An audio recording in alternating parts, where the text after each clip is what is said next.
अंबाला से रूस काम करने गए जावेद के रूसी सेना में शामिल होने के बाद लापता होने का मामला सामने आया है, जिसे ढूंढने के लिए परिवार दर-दर की ठोकरें खा रहा है। दरअसल अगस्त में रूस गए जावेद ने रशियन कर्नल की बातों में आकर बनकर खोदने के काम के लिए सितंबर में रशियन आर्मी ज्वाइन कर ली, जिसके कुछ दिन बाद उसे बॉर्डर पर भेज दिया गया। अब पिछले 23 दिनों से जावेद का कोई पता नहीं लग पा रहा है और न ही परिजनों से जावेद की कोई बात हुई। फिलहाल परिजन दर-दर जाकर उनके बेटे के बारे में पता लगाने और उसे वापस भारत लाने की गुहार लगा रहे हैं। अंबाला में बैठे जावेद के परिजन सरकार से जावेद के बारे में पता लगाने की गुहार लगा रहे हैं। बता दें कि जावेद अपने घर का एकलौता बेटा है, जिसके ऊपर पत्नी, मां, बहन और 3 बच्चों की जिम्मेदारी है।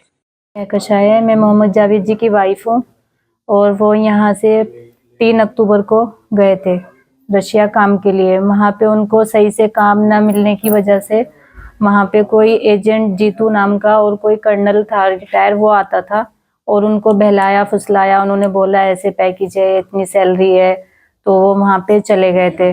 वहाँ पे जाने के बाद उनको 15 दिन की ट्रेनिंग दी गई। उसके बाद उनको सीधा फ्रंट लाइन पे भेज दिया गया। 15 सितंबर को मेरे हस्बैंड ने रशिया आर्मी ज्वाइनिंग की थी।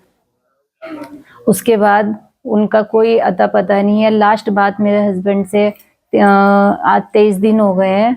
15 सितंबर को लास्ट बात हुई थी। उसके बाद से अब तक के कोई अता पता नहीं है, कोई मैसेज, कुछ नहीं पता उनका कहाँ है, कैसे है।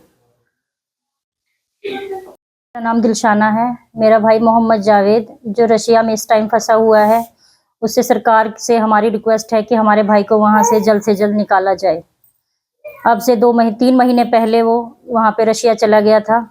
वहाँ जाने के बाद उसको थोड़ा बहुत काम मिला। एक वहाँ पे एजेंट आता था, उसका नाम नहीं मुझे पता, लेकिन वहाँ पे एक कर्नल भी आता था उसके साथ में। वो उसको पैसों का लालच दे करके आगे वहीं पे रशिया आर्मी में उसने ज्वाइन कर लिया उनके कहने के बाद। फिर उनको आगे 15 दिन की ट्रेनिंग देने के बाद फिर उसको आगे युद्ध में धकेल दिया।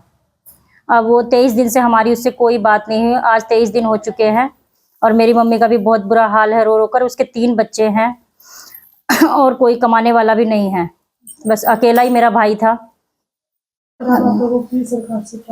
बस हमारी सरकार से यही रिक्वेस्ट है कि हमारे भाई को सही सलामत वापस लाया जाए। एक मनोज था उसके साथ, वो भी दोनों लोगों को फ्रंट लाइन पे भेजा गया। ना ही मनोज का कुछ पता है और ना ही मेरे भाई का।